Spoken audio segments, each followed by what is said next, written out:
네, 오늘은 열두 사도 이야기 14번째 시간입니다. 빈자리를 채운 사도 마띠아라는 제목으로 하나님의 말씀을 나눌 때에 많은 은혜 받으시길 바랍니다. 벌써 열두 사도 이야기가 마지막 시간이에요. 우리가 지난주까지 가룟 유다에 대해 살펴보면서 열두 제자 이야기에 대해서 살펴봤고, 오늘은 마지막으로 가룟 유다의 빈자리를 채우게 된 마띠아라는 사도에 대해서 함께 살펴보는 시간을 가지려고 합니다. 지난주에 가룟 유다에 대해서 우리가 살펴봤죠. 가룟 유다가 예수님을 팔고 이 죄책감에 이기지 못하고 다시 돌아가서 자신이 받은 돈을 돌려주고, 그러고 나서 자살을 하게 되는 거예요. 자기의 생명을 스스로 끊게 된 후에 이제 예수님이 부활하시는 사건들이 쭉 이어지게 됩니다. 그리고 사도행전에 보면 예수님의 부활하심 이후에 감람원에서 예수님의 승천하심을 본 제자들과 많은 사람들이 등장합니다. 그리고 예수님께 승천하신 모습을 본 다음에 예수님께서 말씀하신 대로 예루살렘에 가서 성령께서 임하실 때까지 기도하면서 기다리는 시간이 오늘 우리가 읽은 본문 말씀의 배경이 되는 시간입니다. 베드로는 감람원에서 돌아와서 예루살렘에 이르러서 이 다락방에서 모여서 함께 기도하면서 우리와 함께 예수 그리스도의 부활하심을 증언할 12번째 사도의 자리를 채우자라고 이야기합니다. 그리고 그 베드로의 이야기를 들은 많은 사람들이 그의 의견에 동의해서 제비를 뽑고 마띠아를 12번째 사도로 선출하는 내용이 우리가 읽은 본문 말씀에 기록되어져 있는 마띠아가 사도로 선출된 이 사건을 이야기하고 있는 거죠. 12번째 사도로 선출된 마띠아에 대한 이야기, 이 마띠아에 대한 이야기는 사실 이 본문 말씀 외에는 기록되어져 있지 않습니다. 마띠아가 12번째 사도로 선출되었다라는 이야기를 끝으로 마띠아에 대한 이야기가 성경에 기록되어져 있지 않아요. 그래서 이 마띠아라는 사도에 대해서 어떻게 말씀을 나눌까 생각하다가 마띠아를 선출하는 과정을 함께 좀 살펴봤으면 좋겠다라는 생각을 가지게 됐습니다. 그리고 이 과정을 살펴보면서 오늘 우리에게 주신 하나님의 은혜를 나눌 수 있기를 바랍니다. 먼저 이 과정 가운데 우리가 살펴볼 수 있는 은혜, 첫 번째 은혜는요, 이 모든 과정은 말씀과 기도로 준비된 과정이었다라는 겁니다. 사하라 사막을 횡단했던 경험을 가지고 사막을 건너는 6가지 방법이라는 베스트셀러를 썼던 스티브 도나휴라는 사람이 있습니다. 이 사람이 이 책을 쓰면서 첫 번째 챕터에 어떤 내용을 담고 있냐면요, 지도를 따라가지 말고 나침반을 따라가라 라는 이런 주제를 가지고 첫 번째 챕터를 써 내려갑니다. 그러니까 사막에서는 지도가 무용지물이다 라는 거예요.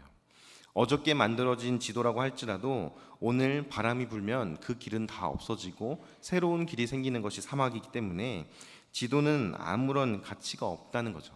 그래서 사막을 건너기 위해서는 지도보다 나침반이 중요하다라고 이야기를 하고 있는 거예요. 그리고 나서 이 스티브 도나휴는 이렇게 말합니다. 우리의 인생도 방황에 가까운 사막 횡단의 시간이 많다라고 이야기를 해요.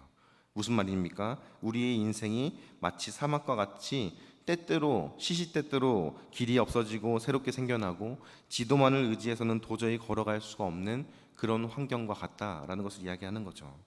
사막과 같은 우리의 인생길을 걸어갈 때에도 지도를 의지하는 것이 아니라 무엇을 의지해야 한다는 겁니까? 나침반을 의지해야 된다는 거예요. 나침반, 내가 바로 가고 있는지를 알려주는 나침반이 필요하다는 겁니다. 우리가 바른 길을 가고 있는지 알려주는 나침반이 무엇이겠습니까? 우리가 신앙생활을 하면서 하나님께서 원하시는 대로 내가 가고 있는가를 확인할 수 있는 나침반이 뭐예요? 말씀과 기도죠. 말씀과 기도는 무엇을 향하게 하는 겁니까? 우리로 하여금 하나님을 향하게 한다라는 거예요. 그리고 마띠아를 선출하는 이 모든 과정을 보면요, 이 예수님의 제자들과 그 제자들과 함께했던 이 120명의 사람들은 철저하게 말씀과 기도로 이 시간을 준비했다라는 것을 확인해 볼 수가 있습니다. 먼저 베드로가 이야기하는 거죠. 11명밖에 우리가 남지 않았기 때문에 빈자리를 채워야 된다라고 이야기하는 거예요. 사실 예수님의 12제자 중에 가룟 유다가 빠지고 11명이 남았어요. 그럼 그 11명으로도 충분해 보이지 않습니까? 이 11명이 성령의 충만함을 경험하고 그들이 예수 그리스도의 부활의 증인이 되어 살아간다면 문제될 것이 없어 보인단 말이죠. 그런데 베드로는 굳이 12명을 채워야 된다라고 이야기를 하고 있는 거예요. 왜 그렇습니까? 먼저 이 12명이라는 숫자가 굉장히 중요한데요, 12명이라는 숫자는 하나님의 백성들에게 있어서 매우 중요한 의미를 가진 숫자입니다. 완전수로도 불리우고 일종의 대표수 같은 게 12이라는 숫자예요. 하나님께서 택하신 이스라엘이 12지파에서 시작된 것처럼 하나님께서 세워가실 새로운 교회 역시 12사도를 통해서 시작될 것이라고 성경은 계속해서 이야기하고 있다라는 거죠. 베드로가 인용했던 시편 69편 25절과 109편 8절에서도 이와 같은 내용들을 이야기하면서 그 빈자리를 채워야 할 것을 이야기하고 있습니다. 베드로가 이것을 인용해서 20절 말씀에서 이렇게 이야기합니다.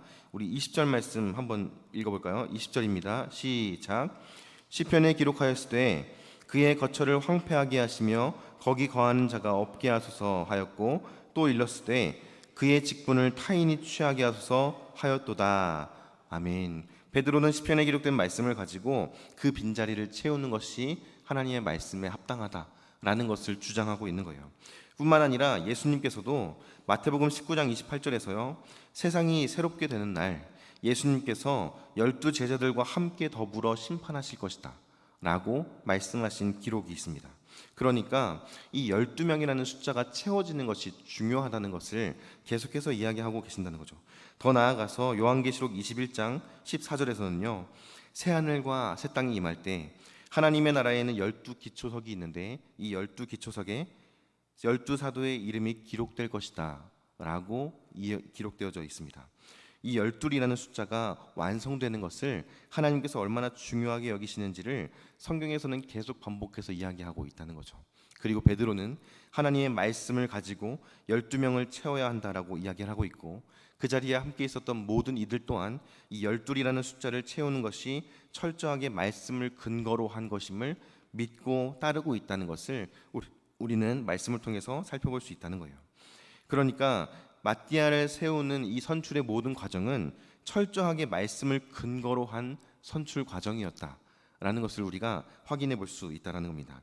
그리고 뿐만 아니라 이들은 정말 치열하게 기도하면서 이 선출의 과정을 진행해 나갔다라는 거예요.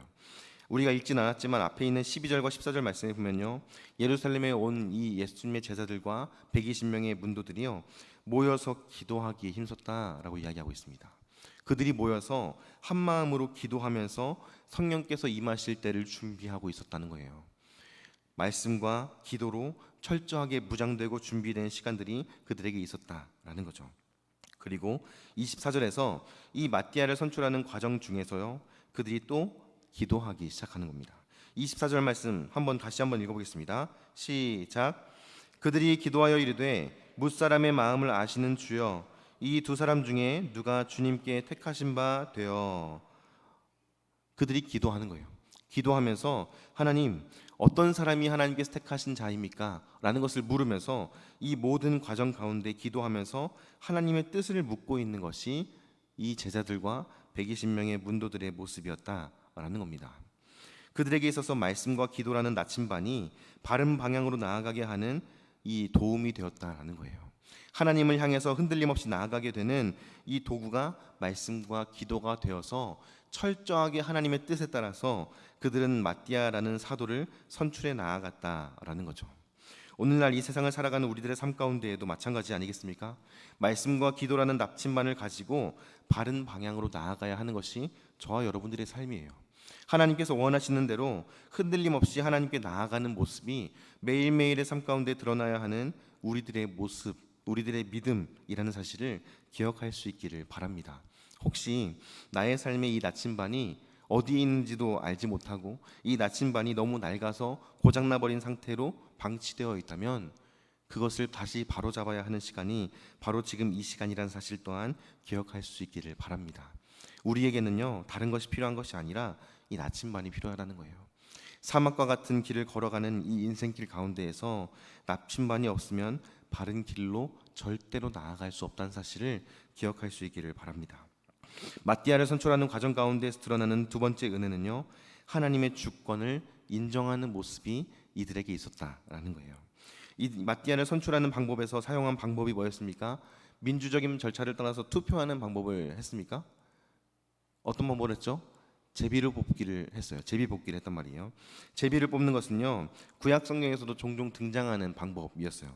그리고 신약에서는 이 마띠아를 선출하는 과정에서 유일하게 제비 뽑기를 하는 모습이 기록되어져 있습니다. 제비를 뽑는다는 것은 사람이 그냥 뭔가를 운에 맡기는 것처럼 보이긴 하지만 사실 이것은요, 하나님께 모든 것을 맡겨드리는 행위예요. 잠언 16장 33절 말씀에서 이렇게 말합니다. 제비는 사람이 뽑으나 모든 일을 작정하기는 여호와께 있느니라 라고 말하는 거예요. 제비는 사람이 뽑습니다. 그러나 모든 일을 작정하고 인도하시는 것은 하나님께 있다는 거예요. 구약 성경에서도 그렇고 신약에서 지금 사도행전에서 마띠아를 선출하는 과정에서 제비를 뽑아서 한 사람을 택하자라고 하는 것은요, 하나님께서 택하실 자를 택하도록 하나님께 모든 것을 맡겨드리자라는 믿음의 고백이었다는 겁니다. 당시에 제비를 뽑을 때 어떻게 뽑았는가? 흰 돌을 2개를 가지고 한 돌에다가 표시를 해놔요. 그리고 나서 그것을 항아리에 넣고 섞습니다. 그리고 후보로 뽑힌 2사람이 하나씩 뽑는 거예요. 사람들이 모여가지고 여러 명이 뽑은 다음에 다수결로 뭔가를 결정하는 게 아니라 2사람이 하나씩 뽑아서 뭔가가 적혀져 있는, 이 당시에는 사도라고 썼을 수도 있을 것 같아요. 사도라고 써 있는 돌을 뽑은 사람이 12번째 사도로 뽑히는 거예요. 그러니까 철저하게 하나님께 맡겨드리는 과정이 이 과정이었다라는 거예요. 그런데 여기서 더 나아가서 이 2 후보에 대해서 한번 살펴보는 시간을 가질 필요가 있을 것 같습니다. 2 후보가 어떤 사람입니까? 사람들이 베드로의 설교를 들은 다음에 어떻게 하냐면요, 2사람을 추천합니다. 한 사람은 바사바라고도 불리고 유스도라는 별명을 가진 요셉이라는 인물입니다. 이 바사바라는 이름은요, 히브리식 이름인데 안식일의 아들이라는 의미를 가지고 있어요. 안식일의 아들. 그리고 유스도라는 이름은 이 로마식 별명을 말하는데 의로운 자, 쉽게 말하면 의인이라는 거예요. 안식일의 아들, 의인이라는 별명을 가진 사람이 바로 요셉이라는 사람이었다는 거예요. 그리고 또 한 사람의 후보는 누굽니까? 마띠아라는 사람이 추천을 받게 되는 거예요. 이름이 쓰여진 개수로만 봐도 요셉이라는 사람은 별명까지 포함해서 총 3가지의 이름으로 사람들에게 불려집니다. 그리고 마띠아는 다른 어떤 부연 설명도 기록되어져 있지 않아요. 폴 힐이라는 사도행전을 전문적으로 연구하는 신학자가 있습니다. 이 신학자가 이 부분을 이렇게 설명해요. 이름이 3개고 그 이름이 3개로 기록되어져 있고 마띠아는 하나만 기록되어져 있는 것은 이 요셉이라는 사람이 이 공동체 안에서 더 많이 알려진 사람이고 유력한 사람이었다는 것을 보여준다. 그리고 많은 사람들이 또한 요셉이 뽑히기를 원했다는 것을 암시해주고 있다라고 이야기를 합니다. 그러니까 지금 이 요셉이라는 사람은요, 사람들에게 잘 알려진 사람인 거예요. 인맥도 정말 많이 자리를 잡고 있고 뭔가 잘 갖춰진 사람이 요셉이라는 사람이에요. 반대로 마띠아는 어떤 사람입니까? 잘 알려지지 않은 사람, 뭔가 잘 준비되어져 있지 않고 갖추어져 있지 않은 것 같은 사람이에요. 이 2사람 중에 어떤 사람이 뽑혀야 하나님의 나라를 위해서 더욱더 헌신하고 더 열정적으로 사역을 하면서 쓰임받을 수 있을까? 우리가 인간적인 생각을 가지고 본다면 자연스럽게 우리 또한 요셉이 뽑히는 게 맞지 라고 생각할 수밖에 없는 게 우리의 마음이라는 거죠. 더 나은 사람은 냉정하게 봐도 요셉이에요. 당연히 12번째 사도로 다시 자리를 잡을 사람은 이 요셉이 되어야 마땅해 라고 당시에 많은 사람들이 생각하고 있었다라는 거예요. 그런데 하나님의 선택은 누구였습니까? 사람들이 원하는 것은 요셉이었지만 하나님의 선택은 마띠아였죠. 아무것도 아닌 사람, 잘 알려지지 않은 사람, 보잘것없는 사람인 마띠아를 하나님은 선택하셨다라는 거예요. 만약에 우리가 교회에서 일꾼을 세울 때 이런 일이 일어난다면 교회가 많이 시끄러워질 수도 있을 것 같아요. 교회 안에서 누군가 일꾼을 세운다고 하는데 이 중요한 사역을 위해서 일꾼을 세운다고 하는데 교회 안에서 잘 알려지고 활동도 열심히 하고 많은 사람들에게 인정받는 한 사람이 후보로 나왔고 전혀 알려지지 않은 어떤 한 사람이 갑자기 후보로 나온 거예요. 그런데 이 둘 중에 알려지지 않은 사람이 선출이 됐다? 그러면요, 자연스럽게 교회는 혼란에 빠질 겁니다. 저 사람은 누구지? 누가 저 사람을 뽑았지? 이러지 않겠습니까? 그리고 사람들 사이에서 저 사람이 되면 안 되는데 이런 말들도 나오지 않겠어요? 그러면서 자연스럽게 시끄러워질 거예요. 그런데 우리의 생각과 하나님의 생각은 다르다라는 것을 우리는 여기서 다시 한번 생각해 볼 수 있다는 거죠.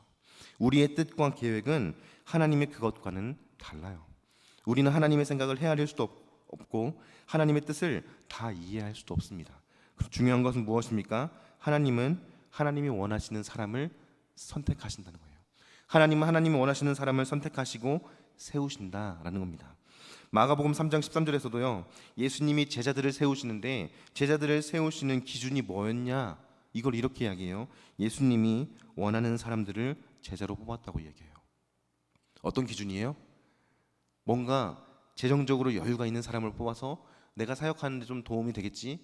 이런 사람을 뽑았습니까? 뭔가 사역적인 어떤 경험이 많아서 사람들을 만나는데 도움이 될 것 같아, 이런 사람을 뽑은 거예요? 아니에요. 아무런 자격도 아무런 조건도 보지 않으셨어요. 능력이나 나이나 그가 살아온 가정 환경이나 그의 배경을 보지 않으셨어요. 오직 뭡니까? 예수님이 원하시는 사람을 뽑았어요. 하나님께서 원하시는 사람을 뽑았다는 겁니다. 이게 뭘 말하는 겁니까? 전적인 하나님의 주권적인 선택이라는 거예요. 이것은요, 우리를 구원하시는 데에서도 동일하게 적용이 돼요. 우리가 구원받은 게 무엇 때문입니까? 내가 착해서예요? 내가 뭔가 선한 일을 해서입니까? 내가 교회를 정말 사랑해서 하나님이 나를 구원해 주신 겁니까? 네? 지복순건 아까처럼 계속 입만 움직이셔가지고 네. 소리가 안 들렸어요. 뭐 때문이에요? 하나님이 원하셔서 선택하신 거잖아요. 하나님이 우리를 원하셔서, 하나님이 여러분들을 사랑하셔서 택하시고 구원하셔서 우리가 지금 이 자리에 있는 건 아닙니까? 하나님께서 하나님의 사역을 맡기시는 것도 마찬가지라는 거예요. 마띠아를 세우시는 데 있어서 하나님의 주권적인 선택이 작용했어요. 그가 어떤 사람인가, 그가 어떤 삶을 살아왔는가, 그건 중요한 게 아니에요. 하나님의 편에서 그가 돈이 많고 적고, 그가 어떤 경험이 많고 적고, 그가 어떤 능력을 가지고 있고 어떤 은사를 가지고 있고, 그런 건요 아무런 의미가 없는 거예요. 왜요? 하나님은 너무나 전능하신 분이시고 모든 것을 초월하신 분이시기 때문에 내가 뭐 조금 가지고 있다고 해서 그게 하나님에게 대단해 보인다거나 그게 하나님에게 좀 쓸만하겠는데 라고 보이지 않는다는 거죠. 이 사실을 우리는요 너무 쉽게 잊어버리는 것 같아요. 그래서 신앙생활을 하면서도 종종 우리가 이런 것들을 따질 때가 있다는 거예요. 저 사람은 어떤 직업을 가지고 있고, 저 사람은 가정 환경이 어떻고, 저 사람은 할머니 때부터 아버지, 자녀까지 3대에 걸쳐서 신앙생활을 하고 있고, 뭐 이런 것들 있잖아요. 그런 것들 따지면서 교회 안에서 뭔가 사역을 할 때에도 저 사람에게 맡기는 게 더 잘할 거야, 저 사람에게 맡기는 게 더 안정적일 거야, 이런 식으로 어떤 판단을 하는 겁니까? 인간적인 생각과 판단을 가져오는 것이 우리들의 모습이라는 거예요. 그런데 이 말씀 앞에서 우리는요 그런 생각들을 다 내려놓아야 할 필요가 있다는 거예요. 하나님은 그런 거 따지지 않으세요. 하나님이 택하시고 하나님이 사용하시면 누구나 놀라운 하나님의 역사를 이룰 수 있는 도구로 쓰임받는 사실을 기억할 수 있기를 바랍니다. 마띠아를 선출하는 과정도 마찬가지였어요. 하나님은 왜 마띠아를 선택하신 겁니까?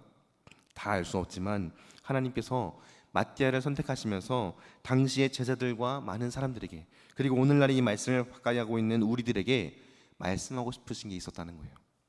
마띠아를 선출하는 과정의 앞뒤의 문맥을 살펴보면요, 바로 앞에는요 예수님께 승천하시기 전에 성령의 임재를 약속하세요. 성령께서 임하실 거야 약속하시거든요. 그리고 마띠아를 선출한 다음에 바로 직후에 2절 말씀에 뭐가 등장합니까? 오순절 성령의 임재 사건이 기록되어져 있어요. 이게 뭘 말하는 걸까요? 마띠아를 뽑으시면서 말씀하시는 거예요. 사람의 탁월함이 아니다. 나의 일을 맡기고 나의 사명을 감당하고 그 복음의 사명을 감당하는 데 있어서 필요한 것은 사람의 탁월함이 아니라는 거예요. 사람의 어떤 능력, 사람이 가지고 있는 어떤 경험, 이런 게 아니라 뭐예요? 성령께서 하나님의 일을 감당하신다는 거예요. 하나님께 쓰임받는 사람들은 성령께 모든 것을 맡겨드리는 사람이라는 사실을 기억할 수 있기를 바랍니다. 우리 이번에 선교를 떠나죠. 선교 팀원들도 이 사실을 기억했으면 좋겠고, 선교를 떠나지 않지만 기도하면서 선교를 위해서 함께 동역하는 우리 모든 성도님들도 이 말씀을 기억했으면 좋겠습니다. 사람의 탁월함이 하는 게 아니에요. 하나님의 일은요 사람의 탁월함, 어떤 사람의 특별한 능력이나 은사가 하는 게 아니라 성령의 임재와 역사 가운데 이루어진다는 사실을 기억할 수 있기를 바랍니다. 그렇기 때문에 우리가 사역할 때 뭐 해야 되는 겁니까? 내 생각, 내 계획, 내 힘 다 내려놓고 뭘 의지해야 되는 거예요?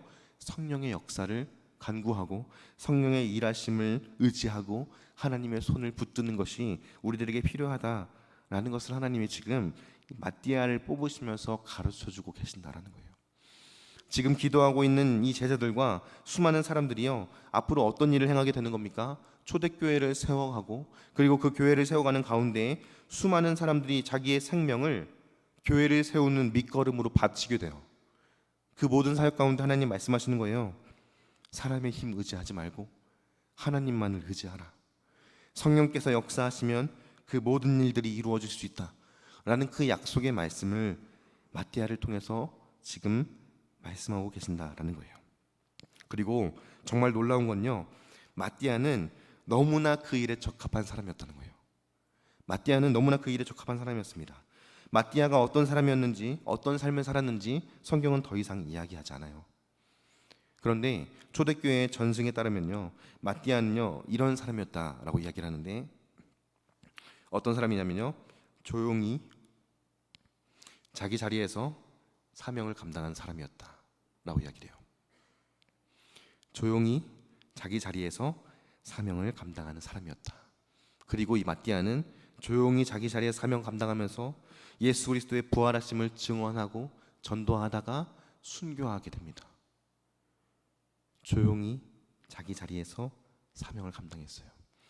조용히 자기 자리에 사명을 감당했다는 게 무슨 말입니까? 자기 자신을 드러내지 않았다는 거예요. 자기의 의를 나타내지 않고 내가 뭔가를 해보려고 애쓰고 몸부림치는 게 아니라 하나님을 의지하고 성령님께서 역사하실 것을 기대하면서 모든 것을 성령께 맡겨드리는 사람이 마띠아라는 사람이었다는 겁니다. 그리고 하나님의 나라를 위해서 아름다운 순교의 열매로 맺어지게 되는 게 그의 인생이었다라는 거예요. 오늘날에 우리가 이 마띠아를 살펴보면서 특별히 우리의 삶과 우리에게 맡기신 사명을 다시 한번 돌아볼 수 있기를 바랍니다. 저와 여러분들을 하나님께서 부르셨죠. 하나님께서 사랑하셔서, 너무나 사랑하셔서 독생자 예수 그리스도를 내어주시는 사랑으로 우리를 구원해 주시고 자녀 삼아 주셨어요. 그리고 내가 너를 자녀 삼았다라고 말씀하시고 끝나는 것이 아니죠. 그렇기 때문에 내가 너에게 베풀어 준 사랑과 은혜를 아직 나를 알지 못하는 이들에게 전하고 나누라는 사명을 우리들에게 맡겨주셨어요. 그 사명을 감당할 때 우리는 어떻게 감당해야 하겠습니까? 내 힘으로, 내 노력으로, 내 경험으로, 내가 가지고 있는 어떤 능력으로 그 사명을 감당하려고 애쓰는 인생 살지 말라는 거예요. 혹은 나는 너무 부족하기 때문에 내가 할 수 있는 게 없어라고 체념하거나, 나는 너무 부족하기 때문에 어떻게 해야 되지? 안절부절하면서 그렇게 사명을 감당하지 말라는 겁니다. 뭘 말씀하시는 겁니까? 우리 안에서 일하시는 성령 하나님께 모든 것을 맡겨드리라는 거예요. 내 안에서 역사하시는 성령 하나님께 모든 것을 맡겨드리고 의지할 때 그 사명 감당할 수 있다라고 말씀하시는 겁니다. 내가 교회 안에서 목장을 이끌어가는 목자로 섬기고 있습니까? 내가 교회 안에서 아이들을 섬기는 착금 사역자로 섬기고 있습니까? 그때 우리가 하는 생각들이 뭡니까? 목장을 이끌어가면서 어떤 마음을 품습니까? 내 힘으로 하려고 하고 있지 않습니까? 내가 지금까지 해온 경험, 나 목자로 그래도 한 10년 해왔어, 그걸 의지하고 내가 지금까지 해왔던 어떠한 이 신앙생활의 어떠한 경험들을 의지해서 그 사역 감당하려고 하고 있지는 않습니까?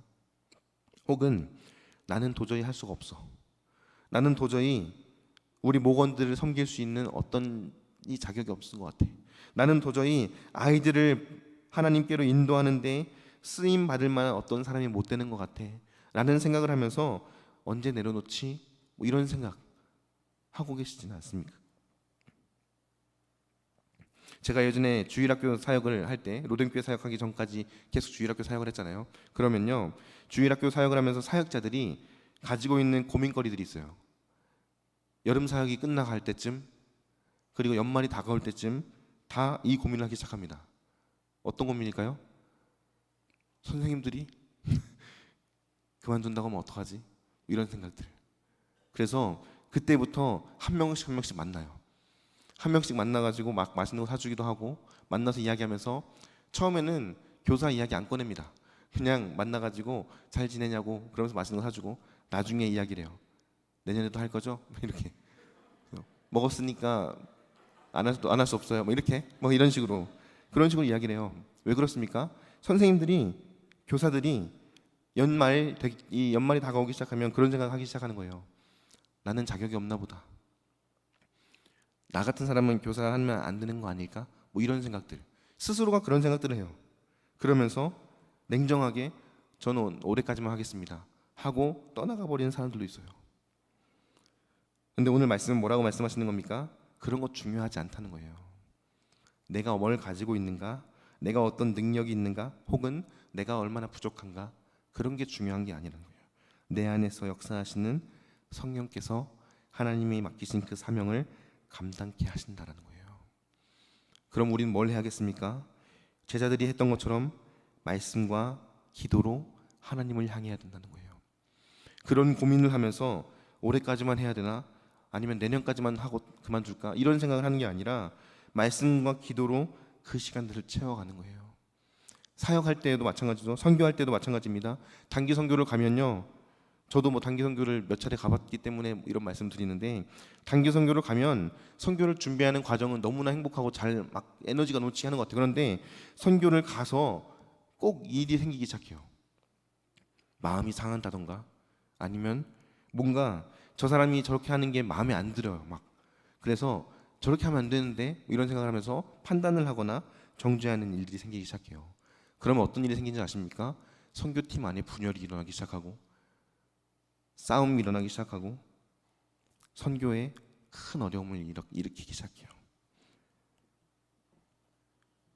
선교를 우리가 준비하는 과정 가운데에서 말씀과 기도로 무장되는 것처럼 선교지에 가서도 말씀과 기도로 우리의 나침반을 붙들고 있어야 된다는 거예요. 우리가 하는 실수 중에 하나가 뭔지 아십니까? 선교지에 가면 말씀을 매일 묵상하고 기도하던 사람들도 선교지에 가면요, 그 시간들을 자연스럽게 뒤로 미루기 시작한다는 거예요. 왜요? 내일 일정이 이렇게 있으니까 바쁘니까 오늘은 일찍 자야지, 혹은 오늘은 좀 사람들하고 대화하고 같이 좀 놀다가 이렇게 해야지 하면서 매일매일 정해진 시간에 말씀을 읽고 기도하던 사람들도 자연스럽게 선교지에 와서는 지금 우리가 현장에서 하고 있으니까 라고 하면서 뒤로 미루기 시작하는 거예요. 그럼 뭐 어떤 일이 발생합니까? 정죄하고 판단하기 시작해요. 마음이 상하기 시작하고 악한 영들이 틈타기 시작한다는 거예요. 그래서 제가 선교를 준비하는 선교팀뿐만이 아니라 함께 선교를 보내고 있는 우리 모든 성도님들에게도 권면드리고 싶은 말씀은요, 말씀과 기도 앞에서 선교를 위해서 함께 마음을 모아주시길 바라요. 하나님의 놀라운 역사가 그 선교의 현장 가운데 일어날 수 있도록 선교를 보내는 날까지가 아니라 선교팀이 선교를 마치고 돌아오는 날까지, 그리고 더 나아가서 앞으로 우리 교회가 사역을 행하는 모든 시간들 가운데 계속해서 그렇게 하나님의 말씀과 기도로 나아가는 우리 모든 성도님들 될 수 있기를 주님의 이름으로 축복합니다.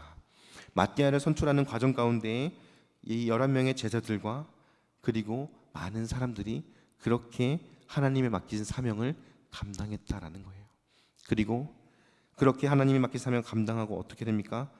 초대교회를 세워가고 놀라운 하나님의 역사 가운데 귀하게 쓰임받는 사람들이 되었던 것을 우리는 말씀을 통해서 확인해 볼 수 있다라는 거예요. 지금까지 우리는요, 14번에 걸쳐서 12사도 이야기라는 제목으로 12명의 사도들에 대해서 살펴봤습니다. 한 명의 제자도 있었죠, 가룟 유다. 총 13명의 사람들에 대해 살펴봤어요. 그런데 여러분, 이 13명의 사람들을 살펴보면서 어떤 마음이 드셨어요? 13명의 사람들을 바라보시면서 어떤 마음이 드셨습니까? 저는요, 이 13명의 사람들을 살펴보면서 이 사람들이 어떤 사람인지를 더 깊이 보게 되는 거예요. 어떤 사람들입니까? 실수하고 또 실수해요. 연약한 모습을 보이고 하나님 앞에서 너무 큰 죄를 짓기도 하고 또 넘어지고 또 넘어지는 사람들이 이 13명의 사람들이었다는 거예요. 그런데 그들이요, 어떻게 하나님께 쓰임받게 되는 겁니까? 실수하고 부족하고 연약한 사람들이지만 어떻게 쓰임받는 거예요?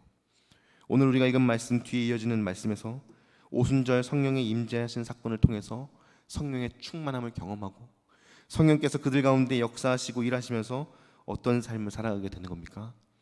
예수 그리스도의 부활의 증인이 되어 살아가요. 능력 있게 말씀을 증거하는 삶을 살아갑니다. 하나님께서 맡기신 사명을 위해서 자기의 생명을 아낌없이 내어주는 길을 걸어가는 삶을 살아간다는 거예요. 우리도 마찬가지죠. 우리는 연약합니다. 제자들의 모습을 보면서요, 저는 제 모습이 계속 떠올랐어요. 나도 저 모습과 같구나. 베드로의 모습이, 요한의 모습이, 야고보의 모습이, 저 모습이 나와 같구나, 이 생각이 너무 많이 들더라고요. 우리도 연약하고 또 넘어지고 또 실수합니다. 그런데 우리에게는 유일한 소망이 있죠. 그 소망이 뭐죠? 예수 그리스도께서 보내신 성령께서 우리 안에 거하신다는 거예요. 한순간도 떠나지 아니하시고 우리 안에 거하시면서 우리를 위해서 기도하시고 우리를 인도하시면서 하나님께서 맡기신 그 복음 사역을 끝까지 감당할 수 있는 힘 주시는 분이 우리 안에 계신다라는 거예요. 이게 12명의 제자들이 13명의 사람들 중에 가룟 유다를 제외한 12명의 사도들이 하나님의 놀라운 역사 가운데 쓰임받는 사람으로 세워져 갔던 유일한 비결입니다. 그리고 그 놀라운 비결이 지금 우리들에게도 동일하게 부어져 있다는 거예요. 그러면 우리는 어떤 삶을 살아가야겠습니까? 예수 그리스도의 부활의 증인으로서 하나님께서 맡기신 그 사명을 능력 있게 감당하는 삶을 살아가야 한다는 거예요. 사도들이 목숨을 바쳐서 감당했던 그 사도의 사역을 이어받아요. 우리가 이어받는 겁니다. 주일날에 말씀 들었던 것처럼 그 복음 사역의 장자권을 이어받아서 그 사역을 계승해서 하나님이 어떤 분이신지를 밝히 드러내고 많은 사람들을 주께로 돌이키는 놀라운 사역을 저와 여러분들에게 맡기셨다라는 사실을 기억할 수 있기를 바랍니다. 우리는 모두 부활의 증인으로 부름받았습니다. 우리는요, 말씀과 기도로 방향을 잡고 하나님의 주권을 믿고 따르며 성령의 역사 가운데 하나님의 일하심을 이루어가는 하나님의 사람들인 줄로 믿습니다. 그 사실을 기억하시면서 오늘 하루의 삶을 정리하는 이 시간, 그리고 앞으로의 우리의 삶을 결단하는 이 시간 가운데 하나님, 나는 너무나 연약하지만, 나는 이 13명의 제자들과 같이 너무나 부족하고 연약하지만 내 안에 계신 성령께서 나를 이끄시는 줄 믿습니다. 나는 여전히 부족하지만 내 안에 계신 성령께서 나로 하여금 그 복음 사역을 계승해서 하나님의 놀라운 역사 가운데 쓰임 받는 자로 예수 그리스도의 부활의 증인으로 살아갈 수 있도록 인도하실 것을 믿습니다. 그렇게 하나님 앞에 간구하면서 나아가는 저와 여러분들이 될 수 있기를 주님의 이름으로 간절히 축복합니다.